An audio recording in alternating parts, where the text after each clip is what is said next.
Bienvenidos a todos una vez más en este, creo que el 10º capítulo de Controversial. Ya dejamos atrás cualquier duda de que no íbamos en serio con esto, porque ya llevamos capítulo 10. Así que hoy día vamos a hablar de los tesoros viejos y nuevos, y esto va a ser bastante interesante para nuestra reflexión de qué es lo que hacemos hoy como iglesia. Así que, ¿cómo está Isaac y Hernán? Como para partir. Hola, hola. Un saludo cordial a ustedes, a mis amigos Simón y Hernán, y también a todos los que hoy están junto a nosotros para compartir acerca de tesoros viejos y nuevos. Bien, estamos por acá por Belfast ahora, en el norte de Irlanda, en un verano súper extraño, el verano más helado que he tenido en mi vida. Se supone que aquí ahora es como que fuese enero en Chile, por ejemplo, en Sudamérica, pero hace un montón de frío, un viento súper fuerte. El otro día casi me botó una ráfaga de viento a mí en la calle, así que un viento bien loco. Y disfrutando de haber vuelto a Irlanda luego de unos meses andando por otras partes. Buenísimo. Entonces ya estamos preparados, mis hermanos. Comenzamos entonces este capítulo de Controversial.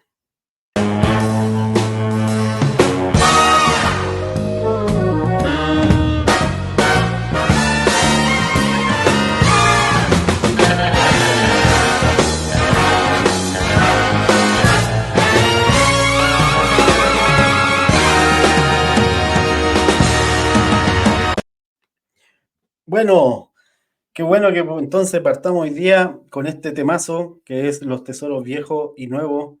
¿Y qué te parece, Isaac, nuestra voz en off, si nos lees un poco de este capítulo o de este versículo en realidad que están, creo que en Mateo, ¿verdad? Así es, Mateo 13, 51, 52. Dice así: ¿habéis entendido estas cosas? Ellos le dijeron sí. Y él les dijo: por eso todo escriba que se ha convertido en un discípulo del reino de los cielos es semejante al dueño de casa, que saca de su tesoro cosas nuevas y cosas viejas. Muy bien, este es la parábola del dueño de casa, dice como título en algunas traducciones. Es muy interesante porque hasta tenemos como nosotros el cierto prejuicio de que para Jesús no eran como de alguna manera no tenían una muy buena posición los escribas, los fariseos o la gente que se dedicaba a interpretar las escrituras. Entonces como que no los mencionaba, y si los mencionaba a veces era como para de alguna manera confrontarlos, o incluso a veces casi regañarlos por decirlo de alguna forma, por su conducta, actitudes, pensar, etcétera. Sin embargo, acá vemos que el Señor habla de que hay escribas que se van a convertir y que se pueden convertir en discípulos del reino de los cielos, ¿no? Y tienen una característica estos escribas. ¿Qué es lo que era un escriba? Un escriba de los tiempos de Jesús era una persona que estudiaba, se dedicaba, ¿no? Una persona de mucha dedicación a leer, interpretar, traducir, ¿no? Textos de los profetas, textos antiguos, ¿no? de distintos profetas, de la ley. Eran personas que se dedicaban a literalmente escribir, por eso se llamaban escribas.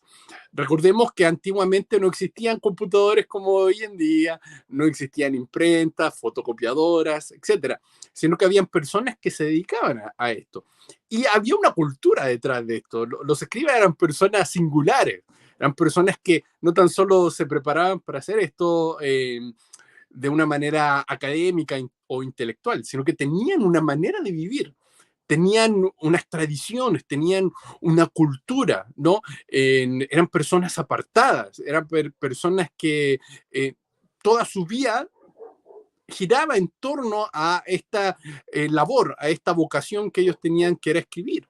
Entonces no eran cualquier persona, eran personas que eran doctos, en otras palabras, profesionales, ¿no? De las escrituras. Entonces, dice que escribas que se convierten en discípulos del Señor, del reino de Dios, son semejantes a alguien que es dueño de la casa, que saca, ¿no? Tesoros, ¿no? Es muy interesante eso, tesoros, ¿no? Jesús hablaba tesoros. Es más, en alguna parte dice a sus discípulos que no les den perlas a los cerdos. Está hablando de estas revelaciones, de este entendimiento, de esta sabiduría, ¿no? Que es un tesoro, ¿no? Pero que saca tesoros viejos y tesoros nuevos, que no tan solo se quedan con los tesoros antiguos, ¿no? Muchas veces, o era de costumbre que los escribas en ese tiempo sacaran tesoros antiguos, sacaran o tradujeran o entendieran cosas muy antiguas. Entonces decían interpretaciones de la ley, de los profetas que, dicho sea de paso, eran muy antiguos, estamos hablando de cientos de años atrás, ¿no? Imagínense, es como que hoy en día me encontrara con un historiador que me dijera, tú sabías que en el año tanto existía una persona que dijo esto, y todos decimos, oh, wow, qué interesante, ¿no? Y eso eran los escribas. Pero los escribas del reino no tan solo iban a hablar cosas antiguas, sino que también iban a hablar cosas nuevas. Y bueno, y ahora nos vamos a dedicar a comentar un poco de esto.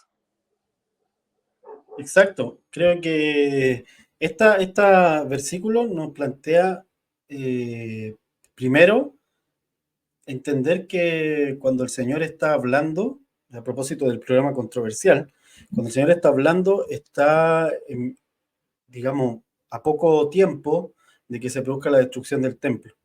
Y la destrucción del templo iba a finiquitar también muchas labores que se hacían en torno a la ley y en torno a todo el esquema, digamos, o todo el sistema del templo en sí, que eran todo este asunto de las lunas nuevas, todo este asunto de las fiestas solemnes, todo este asunto de los tipos de sacrificios de expiación, o sea, todo eso era todo el sistema que operaba dentro del templo, más todo lo demás que operaba dentro del templo, que también era un sistema político, porque ahí se manejaba la política con Roma, era un sistema judicial, porque ahí se hacía justicia a Israel, e incluso se llevaba a la gente, digamos, a morir o no. Como sabemos, los judíos, por estar bajo Roma, no podían matar a nadie, pero ellos sí sentenciaban y luego se lo entregaban a Roma pidiéndole que finiquitara la sentencia si era de muerte. Y si no era de muerte, sentenciaban directamente. Y en este caso habían apiedramiento y ese tipo de cosas. Entonces, ahí dentro de ese sistema estaban los escribas. O sea, los escribas operaban para el templo en ese momento. Y por eso también el Señor se ve que tiene siempre una confrontación con los fariseos, con los saduceos, con todos los académicos de ese momento, porque los culpaba de hipocresía, los culpaba de tener las llaves, dice, para entrar al reino y no entrar ellos ni dejar entrar a otros. Los culpaba de poner más carga de lo que se debía hacer a la gente, los culpaba también de sentarse en esta superioridad moral, pero ser incapaces de arreglar algo en su entorno, aparte de acusar. Entonces, todo esto se suma, tal como decías tú, a que en este momento Jesucristo dice, pero van a haber doctos, van a haber escribas del reino, y ellos van a ser como un padre de familia, como un dueño de casa, que saca estos tesoros. Y efectivamente, a lo largo de la historia de la iglesia, uno va a ver que hay muchos maestros, porque este era el docto básicamente, se transforma después en todo el organismo de la iglesia, se transforma en los hermanos que eran maestros. Entre esos maestros está el apóstol Pablo, por ejemplo, un gran maestro dentro de su apostolado, fungió muchísimo como maestro, y se podría considerar el cumplimiento de estas palabras de Jesús.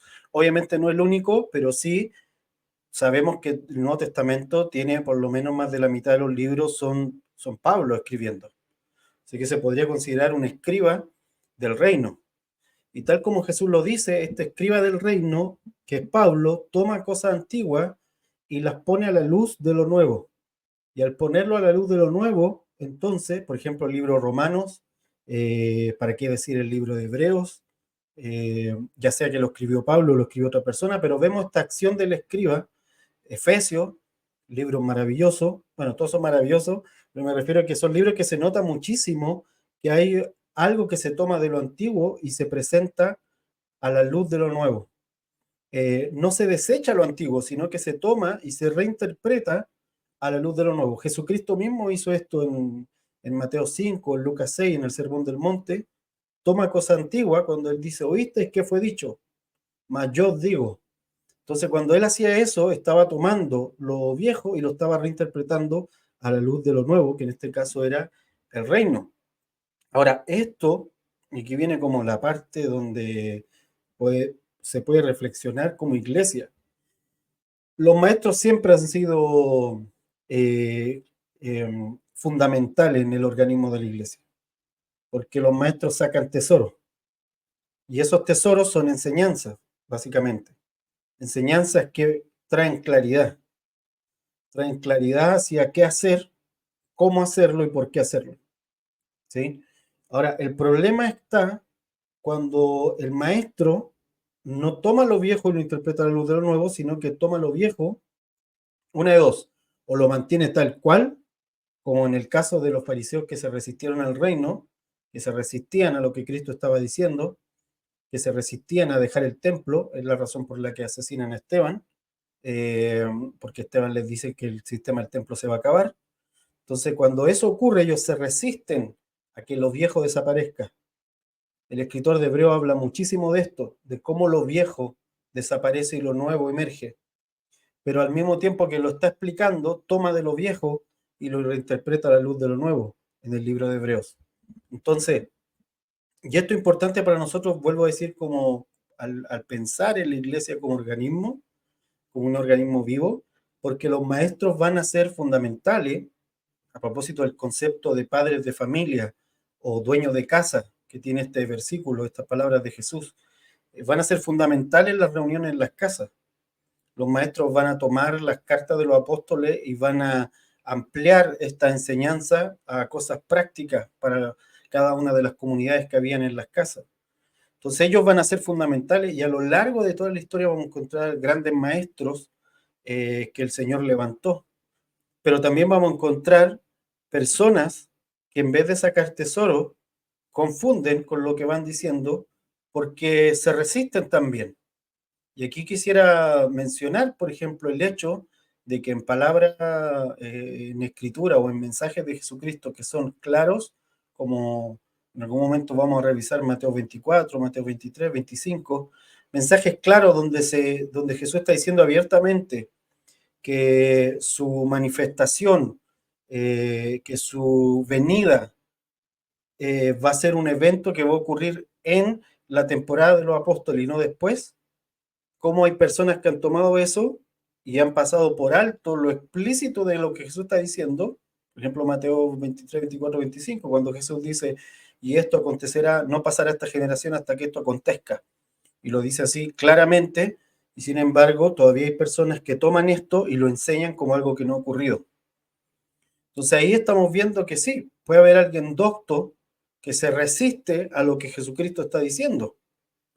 Cuando el verdadero maestro, o el del que Jesucristo está diciendo acá, es el que no pone resistencia a las palabras de Jesús, sino que si está dicho explícito, no le voy a dar una vuelta para decir lo contrario, para decir, no, no, Jesús no dijo blanco, Jesús dijo gris. Ah, no, pero ahí dice que él dice, esto es blanco. Ah, no, no, pero es que resulta que ese blanco en ese tiempo no era tan blanco, era un blanco medio gris, entonces yo creo que en el futuro va a venir algo gris. Entonces, esa confusión, también se ha producido en la historia de la iglesia. O sea, sin ir más lejos, hubieron momentos en el año 300 y algo, donde la iglesia estuvo, incluso ni siquiera en el año 300, en los tiempos de Juan, con los agnósticos, digamos que decían que Jesucristo no había venido en carne, que solo había sido como un ánima que andaba por ahí, y que su resurrección no había sido en carne. Y que Juan termina como maestro diciendo, quien no diga que Jesucristo vino en carne es del diablo, así, corta, no hay más vuelta, no entiende de qué se trata esto. Jesucristo vino en carne y resucitó también con cuerpo celestial. Entonces, siempre van a haber personas que van a sacar cosas como si fuesen tesoros y al final van a traer confusión. Pero a la vez, Dios siempre se va a permitir tener estos que son como padres de familia, que son como los dueños de casa, buenos administradores de la casa, que es la iglesia, buenos administradores de la iglesia que van a proponer y van a mostrar estos tesoros. No van a desechar lo viejo porque lo están observando, pero lo van a poner a la luz de lo nuevo, que es el reino. Creo que igual es heavy que Jesús dice esta parábola ya más cortita, o esta semejanza de los escribas discípulos del reino, ya terminando toda la serie de parábolas de Mateo 13, que son las que hemos estado conversando en su mayoría en programas anteriores, eh, por el hecho de que versos atrás, en un momento, el escritor ahí, Mateo, no estoy seguro si es Jesús el que lo dice o si es una acotación de Mateo. Ah, sí, Jesús lo dice no, es Mateo, perdón, que dice que Jesús estaba hablando en parábolas para que se cumpliese lo dicho por el profeta, que iba a hablar a Israel con parábolas, y dice que iba a enseñar cosas que habían estado ocultas desde antes de la fundación del mundo. Y entonces, tal cual, como uno va leyendo en las parábolas que Jesús estaba abriendo muchos misterios de estos mismos tesoros de los cuales estamos hablando, y no sencillamente usándolas como recursos pedagógicos para explicar algo de forma simple, sino que estaba abriendo misterios que eran antiguos, que eran de antes de la fundación del mundo. Um, y pienso que parte de esta característica de los escribas del reino, de poder tomar cosas antiguas y cosas nuevas, está asociado a no solamente a poder tomar correctamente lo antiguo del antiguo pacto, por ejemplo, creo que esa es una cara del asunto, pero pienso que hay otra cara también que tiene que ver con poder tomar esas cosas antiguas asociadas a veces al tiempo antes del tiempo, a veces asociadas al entendimiento del Génesis, por ejemplo. Es claro, como lo hemos conversado en otras ocasiones, como Jesús muchas de las cosas que va haciendo, él las va haciendo en un entendimiento en que está usando el Génesis como una herramienta espiritual todo el rato, o los diseños del Génesis más que el texto mismo. Por ejemplo, no sé, está el mismo caso de lo semejante que es al proceso del Génesis, el episodio cuando Jesús es bautizado por Juan, ¿cierto? Y uno puede leer ahí en el relato del bautismo de Jesús un paralelo total con el Génesis. Cada momento que va ocurriendo va replicando el Génesis y después uno va a encontrar a Jesús moviéndose en esa dinámica en otras ocasiones. Y que creo que tiene que ver con que Jesús mismo, como el gran maestro que toma cosas antiguas y cosas nuevas, aplicando lo que él mismo después está enseñando como una marca, como una seña de los escribas del reino, esta capacidad de tomar de lo eterno, de esa antigüedad antes del tiempo y poder con esos diseños entender lo presente o lo que es más nuevo, ¿sí?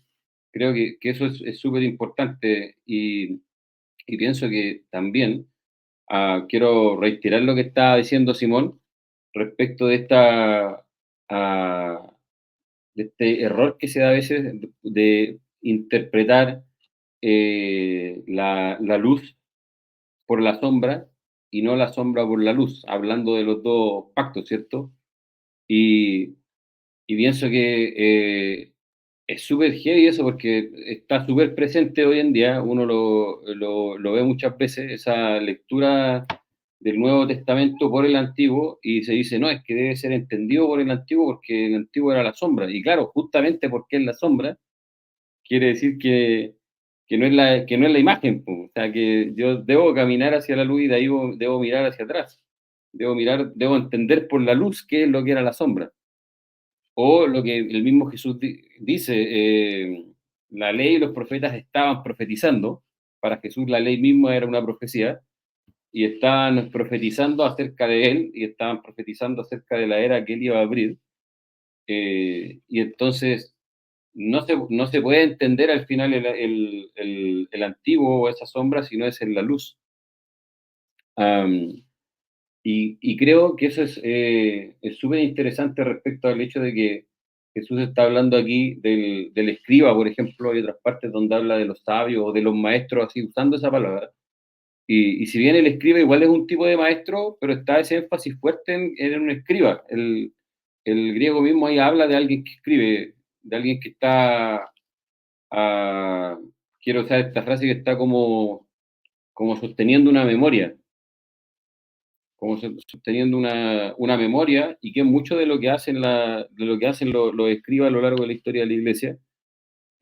Por ejemplo, no sé, aquí mismo en Irlanda muchos de los monjes se dedicaban en el fondo a ser escribas, muchos de ellos, era como una de sus grandes ocupaciones.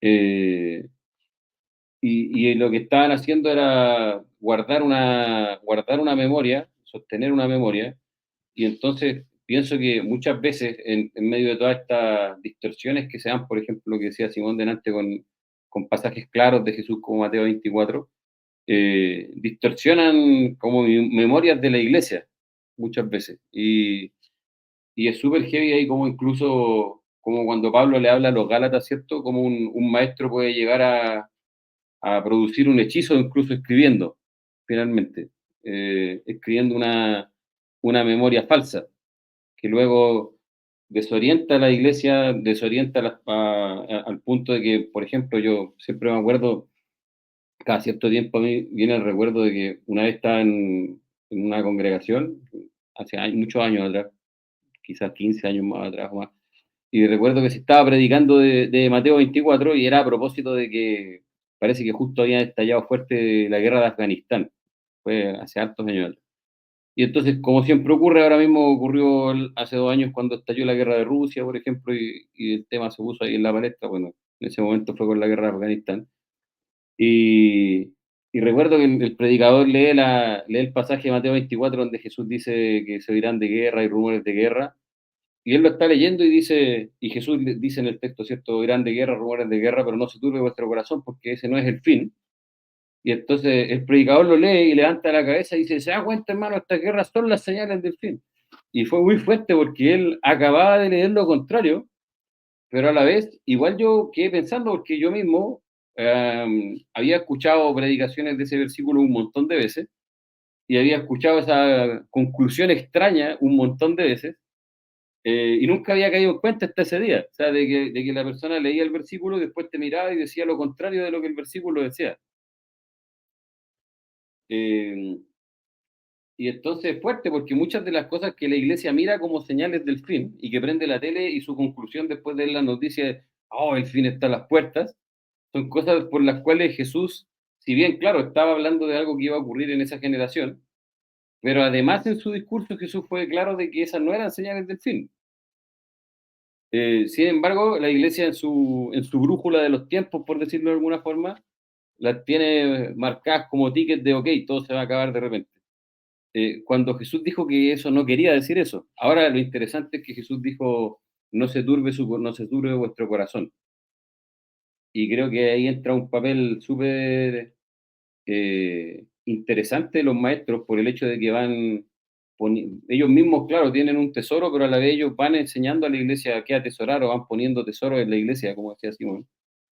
Ah, y en ese poner tesoro van guardando cosas en el lugar donde está el tesoro, que es el corazón.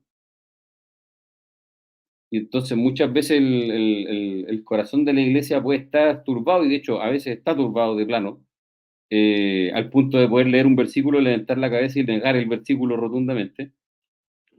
Ah, o, por ejemplo, no sé, estar esperando que los hijos sean desarraigados de la tierra, cuando la Escritura dice por todas partes que los impíos serán desarraigados de la tierra. La misma parábola del trigo y la cizaña transmite la misma idea, y en fin. Y se espera que le ocurra a los hijos algo que la Escritura dice por todas partes que le va a ocurrir a los impíos. Entonces, pienso que es hiper necesario, y el Señor siempre lo está proveyendo,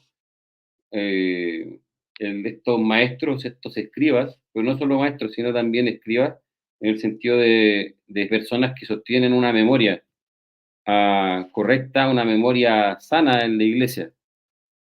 Y, igual pienso que es importante, no sé qué piensa en el hecho de que Jesús mete en este momento esta idea de la casa, ¿sí? De la casa, junto con el maestro y cómo el maestro está cuidando la casa.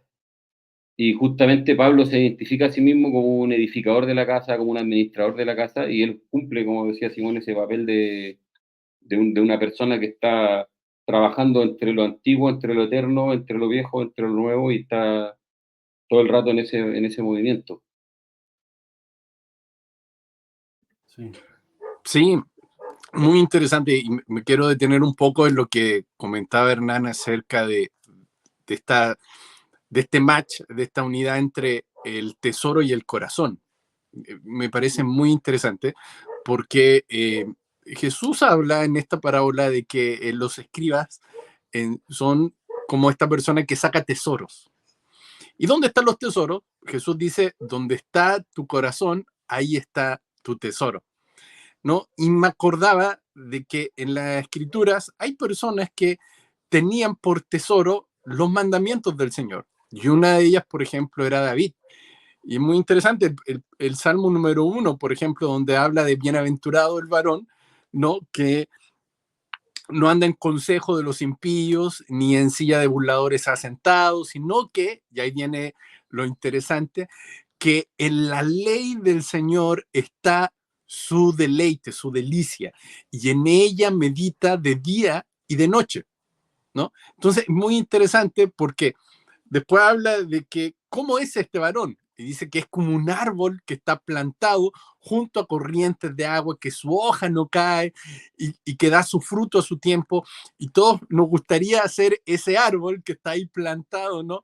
Que está radiante, pero nos olvidamos de los requisitos que dice acá, ¿no? Y uno de ellos, uno es de las características es precisamente que el deleite de este árbol, ¿no? De justicia es la palabra, es la voz del Señor, ¿no? Entonces, y el Señor está hablando constantemente. En Hebreos dice que en los tiempos antiguos el Señor nos habló por medio de profetas, pero en este último tiempo, dice, nos ha hablado en el Hijo, a través del Hijo, ¿no? Entonces, eh, ahí está que de alguna manera el Señor ha estado siempre hablando. No me voy a quedar tan solo con lo que Él me está hablando ahora, sino que voy a ir más allá, voy a ir a lo que ya me habló, ¿no? El Señor ya dijo cosas antes de hoy, ¿no? Y yo necesito conocer cuáles son ese relato. Y me gusta mucho porque con ustedes, mis amigos, aprendí de que el Señor tiene un relato, ¿no? El Señor no es que se acerca a nosotros y comienza a hablar, sino que de alguna manera Él teje, ¿no? Él de hace rato está hablando, mucho antes de que yo naciera, que llegara a este mundo, Él ya estuvo hablando. Es más, Él habló antes de la fundación del mundo. Y todo lo que va hablando va siendo como una canción, va siendo como un cántico, ¿no? Que tiene diversas tonalidades, que tiene diversos matices, pero que forman un canto. Y este canto tiene una unicidad, tiene una forma, tiene un seguimiento, ¿no? Tiene una coherencia.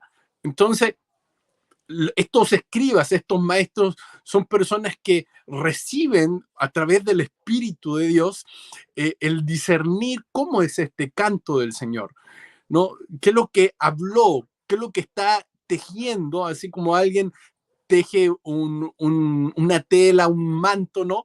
Que va de a poco. Antiguamente, como se hacía, era por parte, ¿no? Y hasta que se iba completando el telar muy precioso, y así se hacían los mantos, y así se hacían un montón de cosas. Es lo mismo, el Señor está tejiendo a través de los siglos, ¿no? Una imagen. Y estoy convencido de que esa imagen siempre ha sido una, y esa imagen es Cristo mismo, porque todas las cosas fueron hechas por Él y para Él, ¿no? Entonces, y el espíritu de la profecía es el que va, ¿no? Haciendo este telar, este tejido, y cada vez se va a medida que va avanzando el tiempo, tú vas viendo la imagen del Hijo de Dios ahí, en todo lo que hay, ¿no? Entonces, estos escribas, estos maestros, son personas que reciben a través del espíritu de la profecía el ir hablando acerca de quién es el Hijo de Dios. Entonces, pero para que eso suceda, dentro de sus corazones está ese tesoro, está ese deleite, ¿no? Y me gusta mucho cuando Jesús dice en Juan 15, ¿no? El que me ama, mis mandamientos guarda o guardará, ¿no? Entonces, y tiene que ver precisamente con esto, que hace como de los mandamientos, que hace de la voz del Señor su tesoro, ¿no? Entonces, y esa palabra guardará en el griego es tare, que significa vigilar, la misma palabra que se utilizaba para un vigilante, ¿no? Entonces, es alguien que no tan solo está pendiente ahí en el momento, sino que hizo una dedicación, hay una dedicación detrás, hay un tiempo que invertido, ¿no? En poder vigilar qué es lo que está, qué es lo que dijo, qué es lo que está diciendo ahora, ¿no? Y la voz del Señor es así, tiene un relato, entonces yo puedo ir viendo qué es lo que ha estado hablando y de repente me voy dando cuenta que todo tiene un hilo conductor, que todo no está por casualidad, no es azaroso lo que hoy está diciendo el Señor, sino que ha estado hablando de diversas maneras, de alguna otra forma. Y en lo práctico hoy en día es así. Es así, no ha cambiado. Estoy seguro que si nos vamos a escuchar lo que el Señor ha ido diciendo en los años, vamos a ir viendo, ¿no? Ese relato, ¿no? Entonces, esto es muy interesante porque cuando hablamos de escatología, yo no me puedo quedar tan solo con lo que estoy viviendo en el ahora. Cuando hablamos de escatología de los últimos tiempos, es necesario que yo vaya a ver, ¿no? Qué es lo que se ha ido anunciando. Por eso nosotros el primer capítulo y los primeros capítulos hablamos de los juicios del Señor y básicamente hablamos del Antiguo Testamento, ¿no? De cómo habían los profetas, habían vivido esos juicios del Señor. Entonces, ¿para qué? Para que yo pueda entender que hay un relato, ¿no? Que el Señor trabaja de una manera, trabajó antiguamente y ahora está haciendo eso mismo, ¿no? En el ahora y lo hizo y así. Entonces, Él está por sobre el tiempo. Su canto es eterno, ¿no? El relato que Él está diciendo es eterno, ¿no? Pero yo lo puedo ver. Y ahí están los escribas que atesoran ese canto del Señor en sus corazones, no en la mente. No es un canto que se pueda discernir meramente o tan solo en la mente. Es un canto que se debe escuchar primero en el corazón. Es un canto que tú lo tienes que amar. Es un canto que tú lo tienes que sentir. Es un canto que tú lo tienes que saborear con el corazón, ¿no? Entonces, por eso me llama la atención que hable de tesoros. Sí, y tomando esto igual, pensaba en Lutero, por ejemplo. Bueno, pensaba en dos cosas. Primero en el trabajo del orfebre, que es los que hacen joyería, es un trabajo con dedicación. Entonces, siempre Dios se ha provisto de personas que hagan esto con dedicación, que dediquen tiempo, que dediquen horas. Porque tal como decías tú, donde está tu tesoro está tu corazón, dijo el Señor. Entonces, si mi tesoro es otra cosa, para allá se va a ir mi corazón. El corazón va a perseguir lo que yo considere como un tesoro.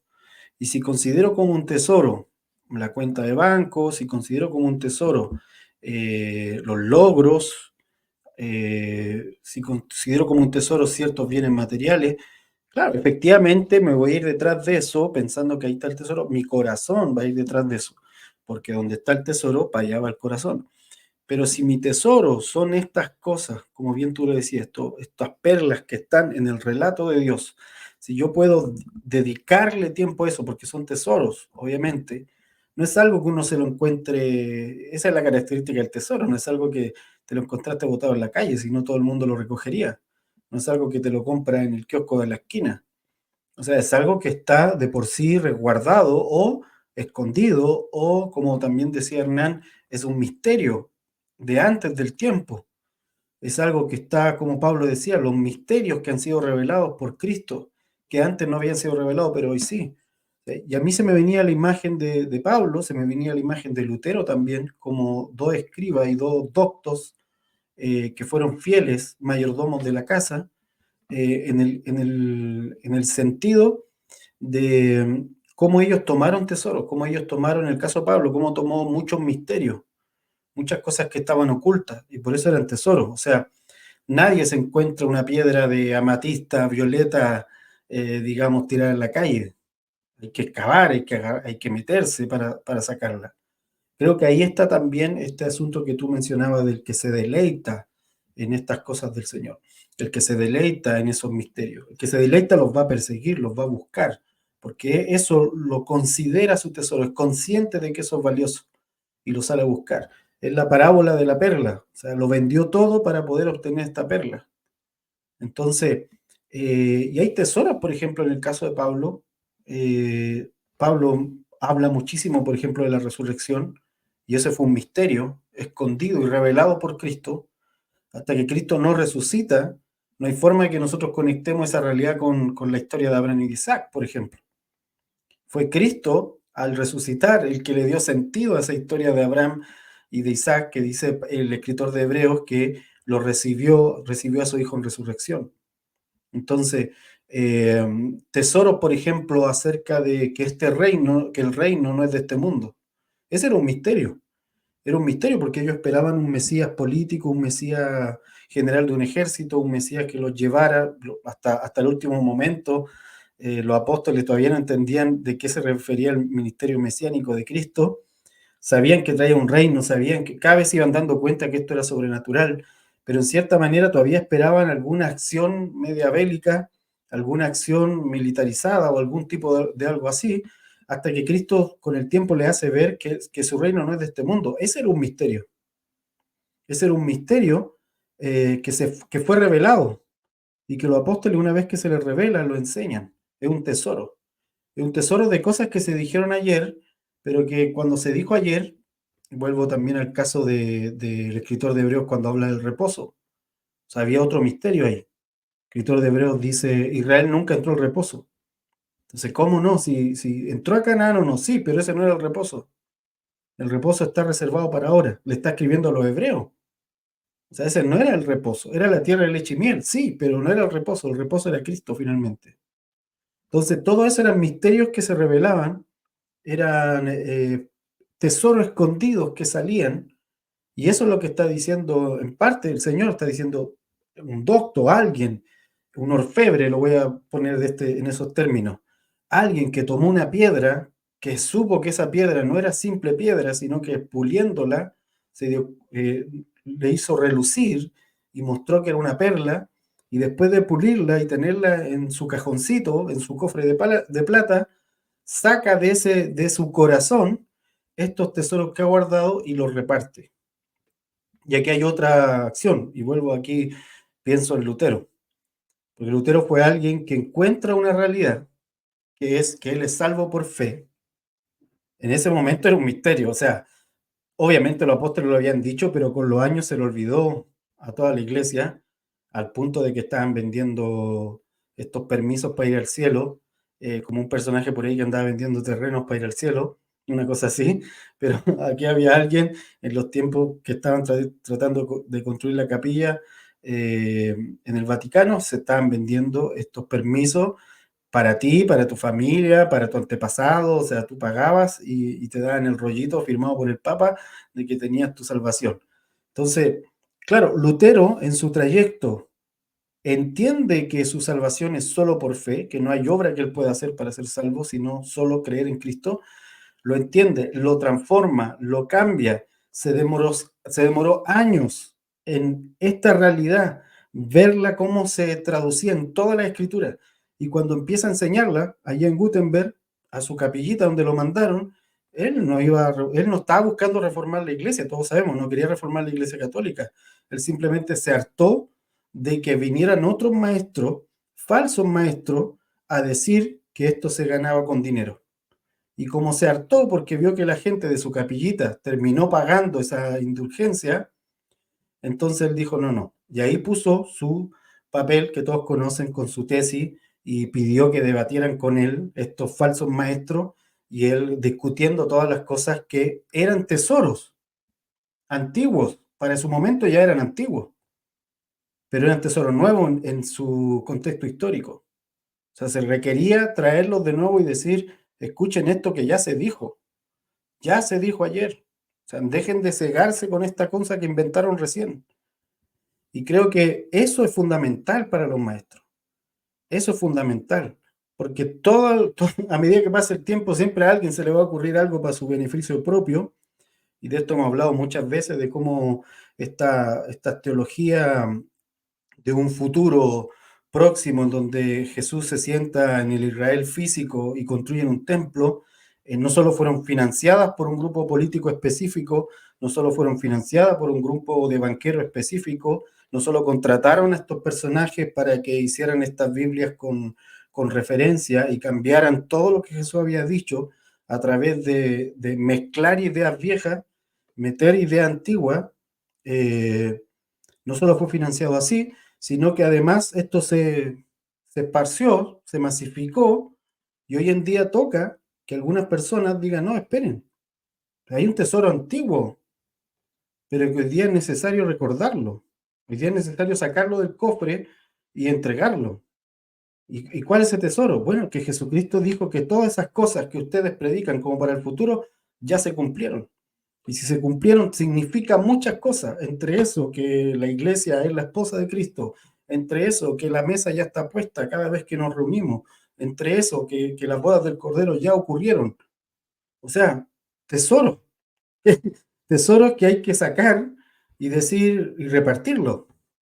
Sacar esos buenos tesoros y repartirlos. Y creo que esa es una misión de alguien que sobre todo se considera o siente que hay un llamado del Señor, y aquí ya se lo lanzo a todos los hermanos que están viendo, que siente que hay un llamado del Señor de parte de él de repartir estas cosas. Porque hay un punto dentro de esto que Jesús dice. O sea, este docto del reino no solo tiene tesoros, sino que los reparte. O sea, no me basta a mí con decir, hoy me acabo de dar cuenta que las bodas del Cordero ya ocurrieron. Me acabo de dar cuenta que cuando cenamos y comemos el pan y bebemos el vino, estamos recordando que esa boda ya ocurrió entre Cristo y la iglesia y que por eso Cristo es la cabeza y que por eso nosotros somos la esposa.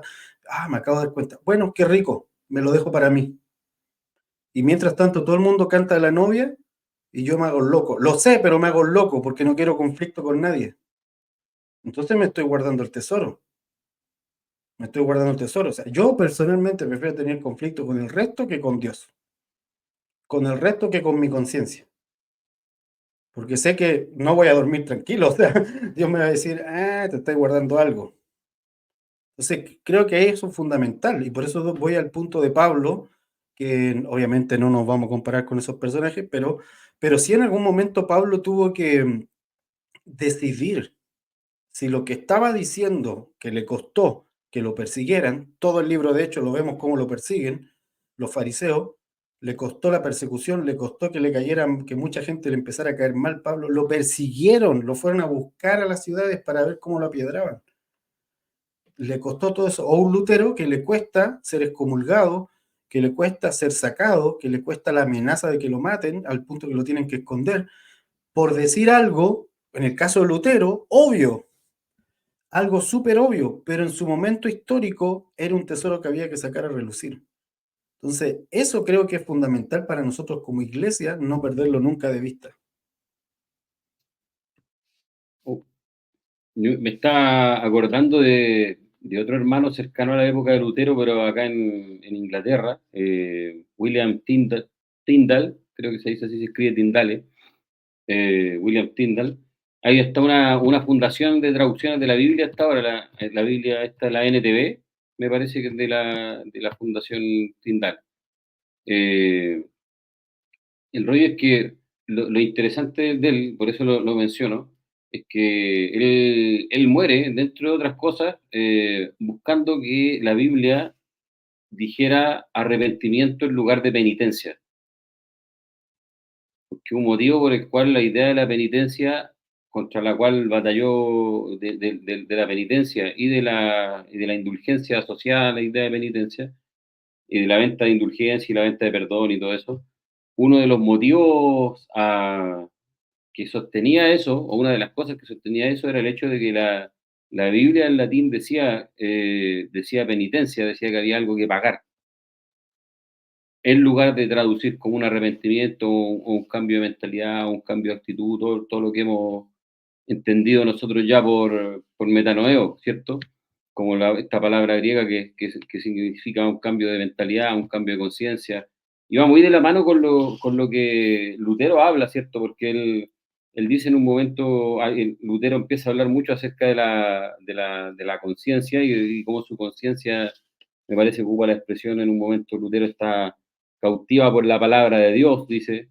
Y entonces Lutero, junto con la salvación por fe, empieza a entender el asunto del arrepentimiento, que para nosotros es súper común, pero hasta ese momento esa palabra no había logrado entrar fuerte hasta que una persona tuvo que dar su vida para que una palabra en la Biblia empezara a cambiar. Y es muy fuerte porque pareciera algo pequeño, pero esa palabra sostenía todo un sistema. Esa pequeña palabra sostenía todo un sistema.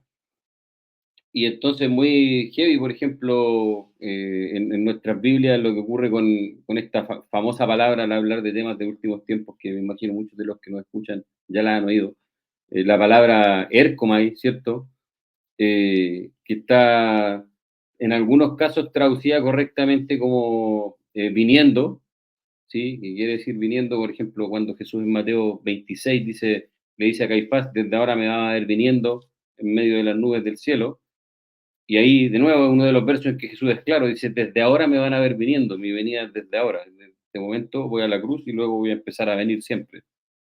Y esa misma palabra después tendenciosamente e intencionadamente está puesta como una afirmación futura, como una declaración de futuro, como algo que va a ocurrir en el futuro, siendo que es el mismo exacto verbo en el mismo tiempo verbal, en el que Jesús mismo ahí no lo pueden tergiversar porque ya sería sacarle esa palabra ahora, porque Jesús es claro y dice, de ahora me van a ver viniendo. Entonces, pienso que es súper fuerte lo importante que puede ser una pequeña palabra, ¿sí? Un pequeño término y cómo una palabra puede ser un tesoro. Un término puede ser un tesoro, ¿cierto? Y todo lo que puede abrir una palabra, todo lo que puede abrir un término. Y entonces, en ese sentido, creo que igual es súper importante en este llamado que hacía Simón delante, el hecho de entender cómo el, el comunicar o el hablar, los tesoros que el Señor, tal cual dice ahí, no dice que el escriba doctor del reino amontona en su tesoro cosas antiguas y cosas nuevas, sino que dice saca de su tesoro.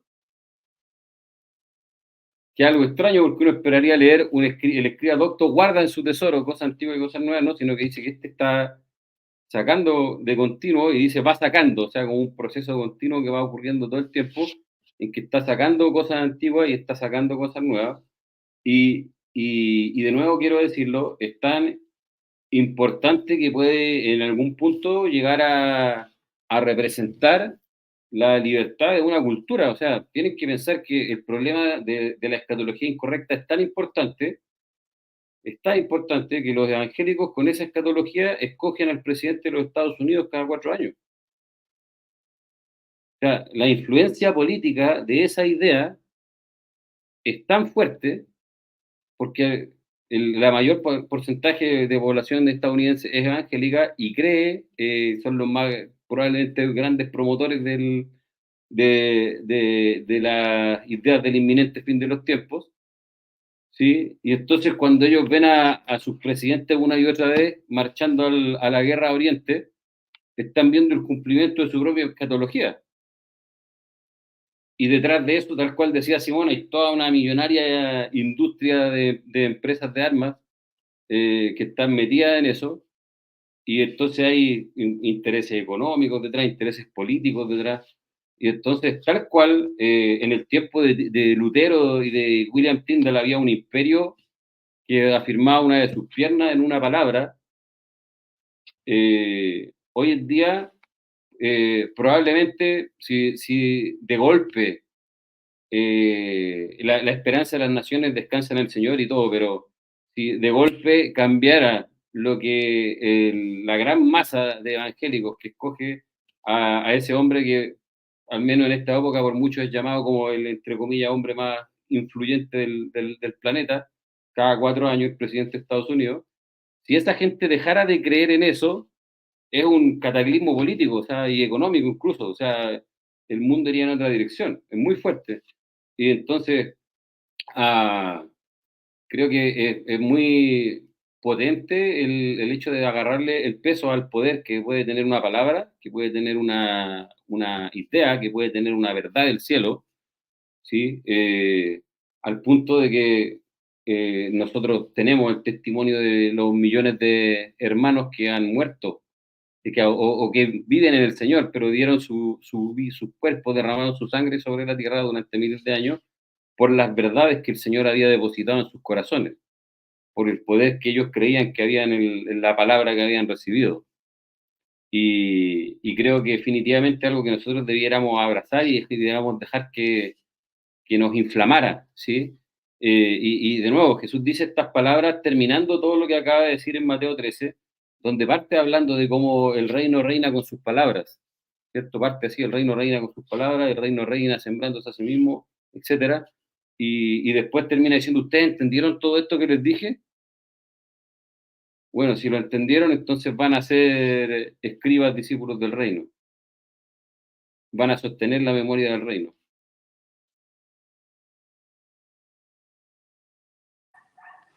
Sí, y es muy interesante, tal cual tú dices, que estos escribas son aquellas personas que de alguna manera están entendiendo estas palabras, ¿no? Y no tan solo se quedan, ¿no?, con ese entendimiento, sino que también lo dan, lo reparten, ¿no? Como alguien que está administrando una casa, como alguien que está, que es dueño de la casa.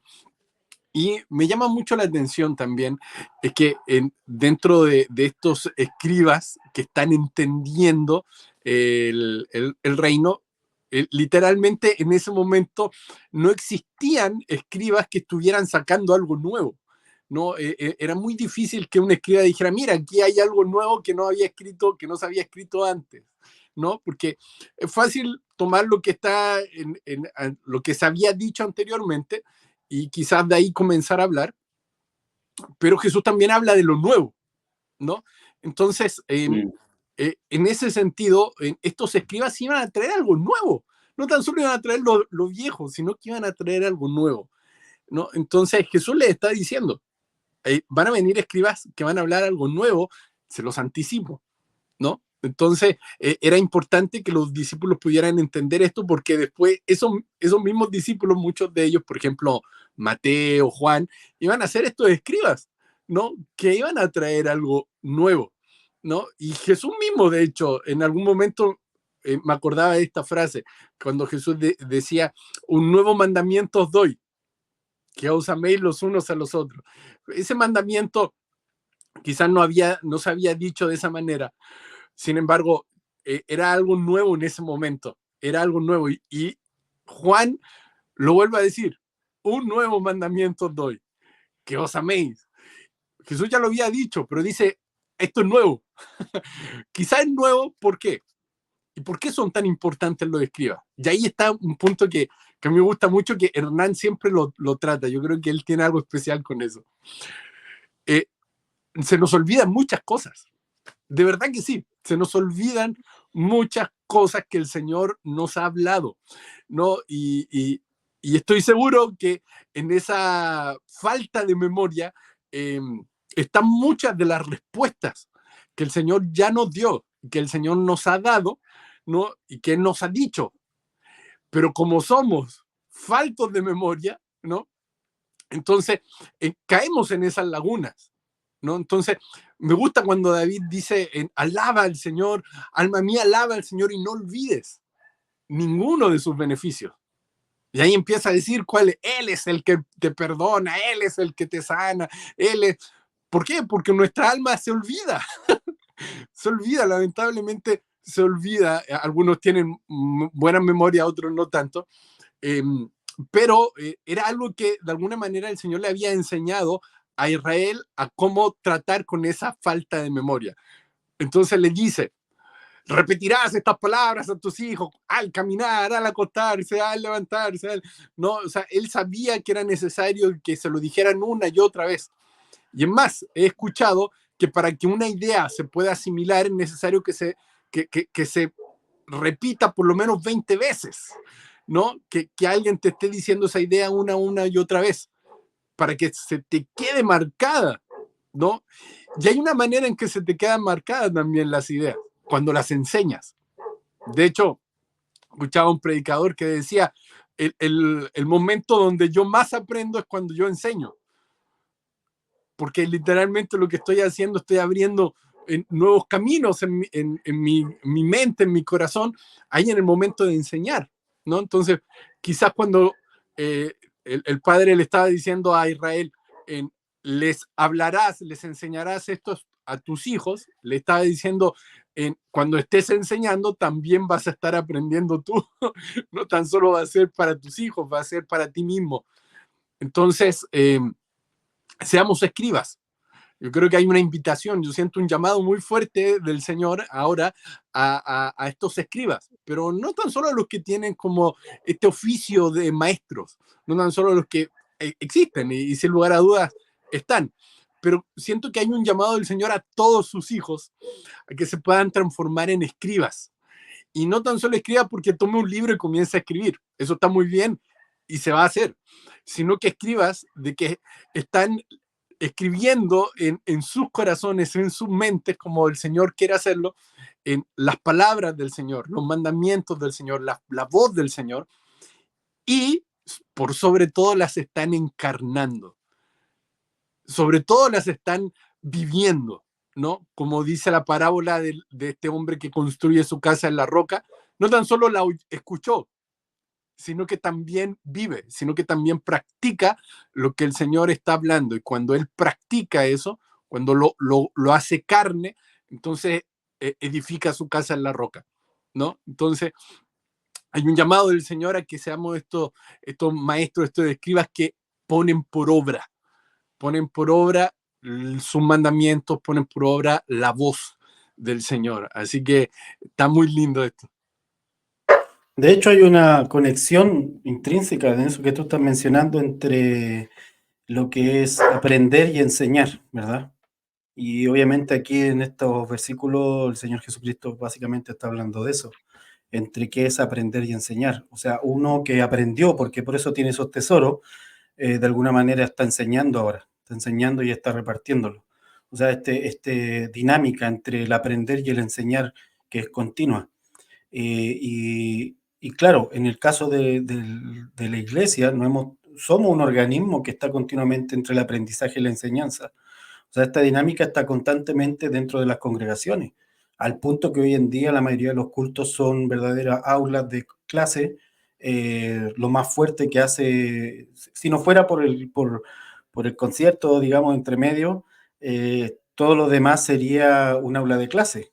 Si no fuera por las canciones, digamos, entre medio, un culto en sí sería un aula de clase porque hay alguien adelante enseñando ciertas cosas. Y son elementos que han permanecido porque sí es cierto que es parte del organismo vivo de una congregación, tanto el darle devoción al Señor usando canto, usando ciertas melodías, eso es muy antiguo, o sea, viene de época muy antigua y es intrínseco dentro de la iglesia. Pero también el aprender y el enseñar, o sea, eso está continuamente ahí, tal como dices tú, hay un aprendizaje que solo se nota cuando se encarna, que solo es real cuando se encarna, y por lo tanto también hay una enseñanza que sale, y ahí es donde yo conecto con esto de ser como el orfebre de este asunto. O sea, el maestro se traduce en maestro, se muestra como maestro cuando encarnó lo que aprendió, Cuando encarnó lo que aprendió, ya la roca, esa piedra que encontró, se transformó en una perla, porque lo encarnó. Ya hizo todo el pulir entre medio en haberlo vivido. Y por eso lo puede traspasar. Lo puede traspasar enseñándolo, lo puede traspasar conversándolo, lo puede traspasar, como hablamos en algún momento en el llamado a la mesa, lo puede traspasar sentado a la mesa juntamente con otras personas. Pero todo esto va creando una realidad, y eso es, y aquí conecto un poco con lo que decía Hernán, va creando una realidad que tiene implicancias súper amplias, no solamente las propias de la casa, las propias de la reunión. Y ahí es donde hay que apostar también, y ahí es donde hay que darle importancia, porque por algo es una semilla todas estas palabras del reino. Si es una semilla es porque tiene promesa de ser árbol, tiene promesa de levantarse como algo súper fuerte. Y hay enseñanzas equivocadas que se han levantado y se han terminado siendo verdaderos sistemas.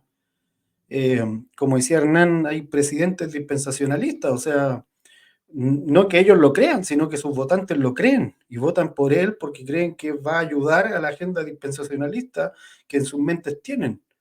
Entonces, y así se empiezan a justificar cosas tan contradictorias como un genocidio de todo un pueblo, por ejemplo, como la matanza de un montón de niños, como la muerte de, creo que más de 3.000 niños desaparecidos, muertos bajo los escombros en Palestina. O sea, ¿cómo justifico eso frente a un versículo de Jesucristo diciéndole a Pedro, guarda tu espada?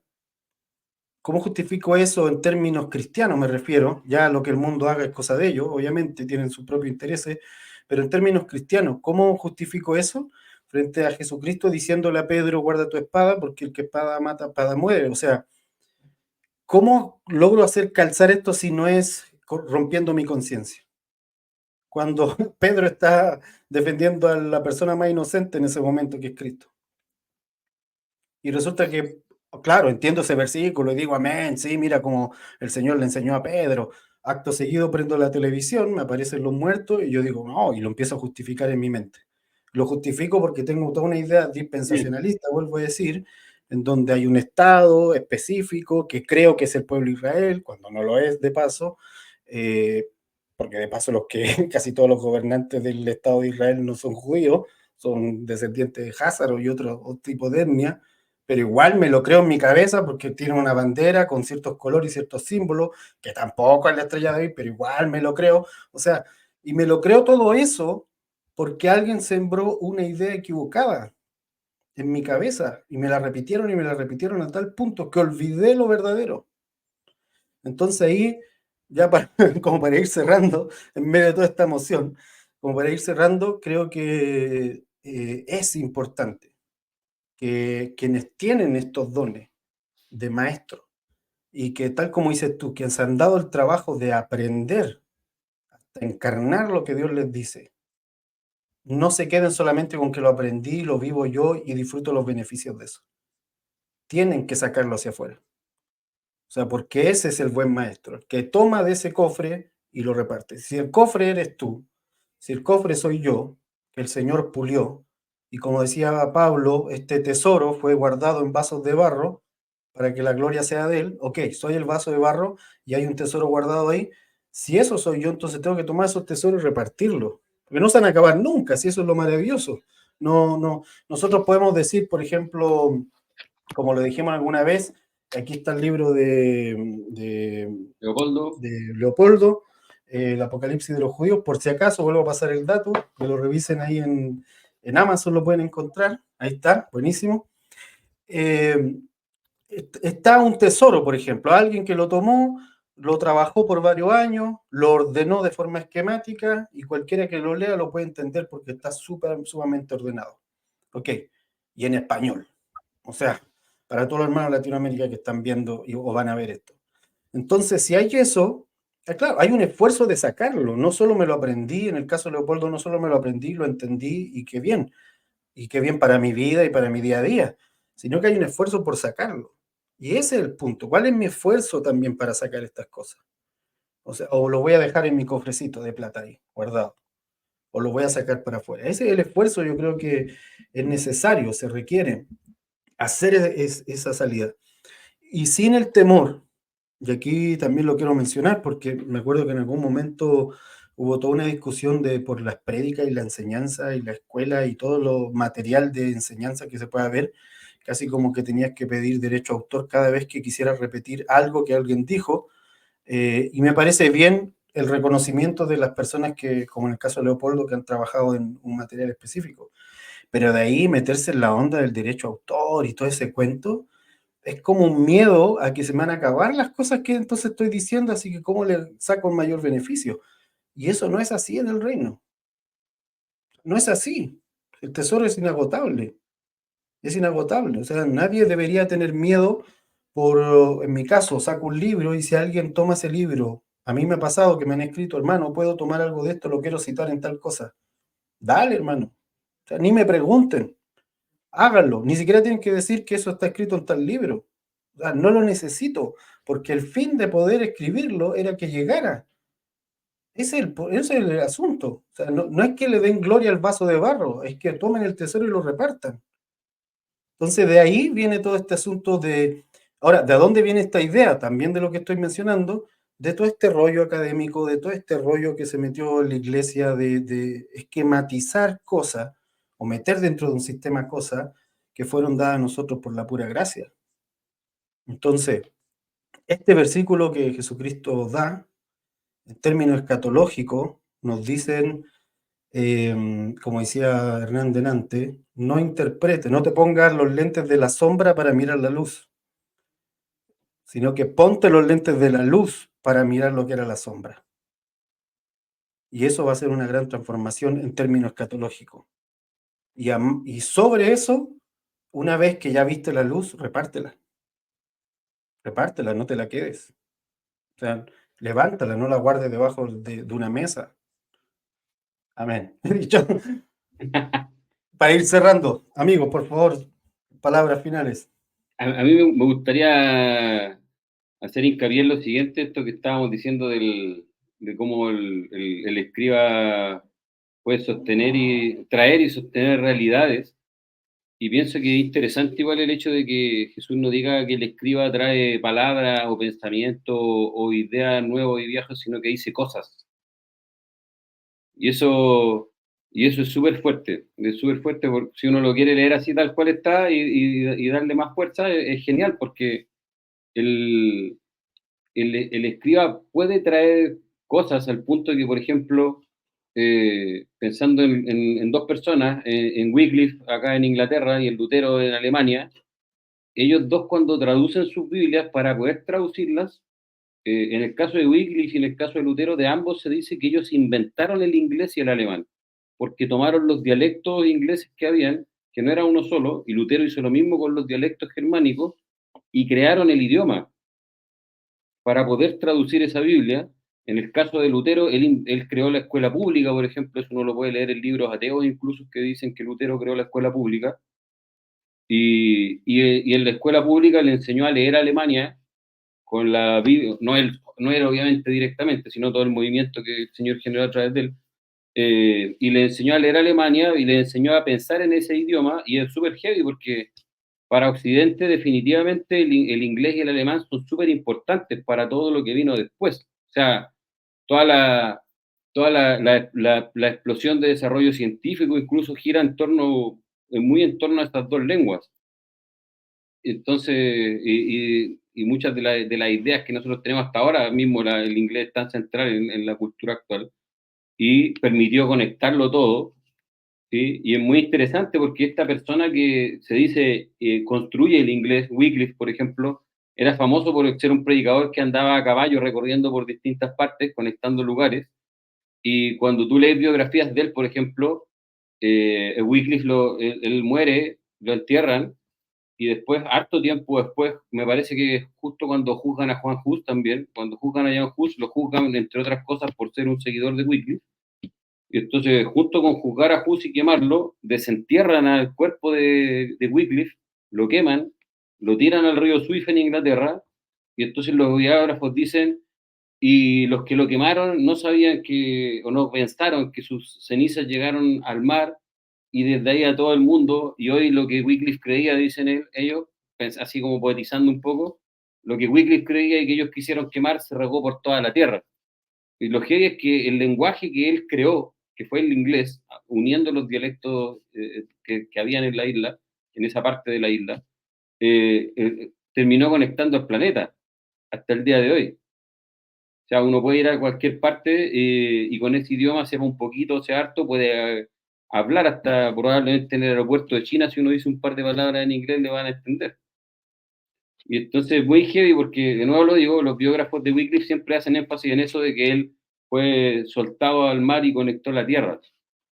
Y los que lo escriben no lo hacen con una onda muy profética ni nada así, pero es súper interesante porque, de nuevo, él abrió un tesoro al inventar ese idioma y, y un montón de cosas, de nuevo. O sea, la lengua del progreso científico de los últimos 300 años es ese idioma que él encontró y, o que él construyó, lo mismo con Lutero. Entonces, creo que hay un poder en los escribas para hacer lo que Jesús dice ahí, no solo traer ideas nuevas, sino poder traer cosas, poder traer realidades, ah, poder traer realidades nuevas, que incluso después se transformen en cosas tangibles que se pueden tocar. Es tan heavy el asunto del lenguaje, y con esto termino, solo que me extendiera, pero hace unos días atrás estábamos hablando con unos hermanos acerca del tesoro que puede haber en un lenguaje o en un escrito. Y entonces estábamos orando y preguntándole cosas al Señor, y dentro de eso llegamos entre reflexionando y escuchando al Señor, al hecho de cómo, por ejemplo, la persona que inventa el lenguaje binario, el lenguaje de unos y ceros, algo tan chiquitito, pero que el tipo dice, mira, se puede escribir cualquier cosa con estos dos símbolos. Y cuando esa persona, que no sé si era cristiano o no, no tengo idea en ese caso, encontró un tesoro en escribir algo tan pequeño como dos imágenes nomás. Y ahora estamos conversando por ese tesoro. Mi voz está viajando por ese tesoro, mi voz está viajando en forma de unos y ceros, y mi imagen y la de ustedes. Entonces, y la escritura misma lo muestra, es tan poderosa la palabra que el Señor puso en nosotros, que una manifestación de Cristo mismo, que creo que es un poder que debemos volver a mirar y abrazar y creer en el poder que hay en traer las palabras del Señor, más allá de solo comunicar una idea o un concepto. Sí, sí, sí, sí. Yo voy a también tratar de ser muy breve. Tengo 2 puntos que me parecen muy interesantes. Lo primero es que no le tengamos miedo a lo nuevo. ¿Por qué? Cuando Jesús llegó, entonces la gente que estaba ahí, o la gran mayoría, se había aferrado a lo antiguo. Después, cuando Jesús se va y llegan los discípulos, entonces muchas de las personas seguían aferrados a lo antiguo, pero cuando comenzaron a hacer cosas nuevas, se aferraban a lo que Jesús había dicho. No, Jesús no dijo eso, no, Jesús no dijo. Después, así, y hoy en día, cuando viene alguien, siempre se aferra a lo antiguo y así.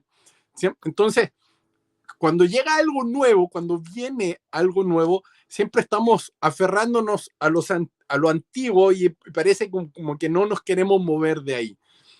Pero yo estoy seguro de que siempre el Señor está trayendo algo nuevo, algo fresco, ¿no? En cada ciclo, en cada año, en cada era está trayendo algo nuevo. Entonces, y eso nuevo cae precisamente en odres que son nuevos, ¿no? ¿Por qué? Esos odres nuevos son aquellos que tienen un corazón para los tesoros del Señor. Así que no le tengamos miedo a lo nuevo y sepamos que hay personas que, queramos o no, si a Jesús le pasó, cuanto más a nosotros, que de alguna manera van a tener resistencia, se van a oponer a lo nuevo. Entonces, eso no significa que lo nuevo que sea malo o que lo nuevo no venga del Señor, sino que es porque es nuevo, de plano es así. Y segundo, y creo que esto es muy importante, si hay alguien que dice, después de este capítulo, dice, ahora sí me voy a poner a decirle a todo el mundo que el Señor no viene, o algo así, o el Señor ya vino. Creo que una manera, y este es un consejo, una manera para poder quizás compartir algo que es nuevo, es haciendo las preguntas correctas. ¿no? A veces, sencillamente, diciendo una pregunta, quizás no te voy a decir todo lo que yo pienso y aquí está todo, sino que sencillamente hablar una pregunta, ¿no? Mira, hazte esta pregunta, porque de alguna manera estoy seguro que la gran mayoría de las cosas nuevas que el Señor va trayendo vienen en base a una pregunta, ¿no? Jesús mismo hacía muchas preguntas a sus discípulos, ¿no? Entonces, y en esas preguntas había algo que era nuevo del Señor. Entonces, Jesús mismo trata con Job a través de preguntas, ¿no? Entonces, a veces más que buenas respuestas, necesitamos buenas preguntas. Entonces, cuando hacemos buenas preguntas, entonces eso ya va dando pie a buenas respuestas. Así que quizás una buena pregunta para alguien le puede ser una llave. Ahí lo dejo. Buenísimo, gracias. Está buenísimo. Sí, clave poder, a propósito de todo lo que hemos hablado, poder transmitirlo de manera que el otro también vaya descubriéndolo, no solo terminado y empaquetado. Así que gracias, amigos, y gracias a todos los que han estado viendo. Esto ha sido este nuevo capítulo número 10 de Controversial. Ya al siguiente vamos a entrar de lleno a Mateo 24, y esa cosa se va a poner bélica. Así que saludos a todos, abrazos. Abrazos. Chao, chao.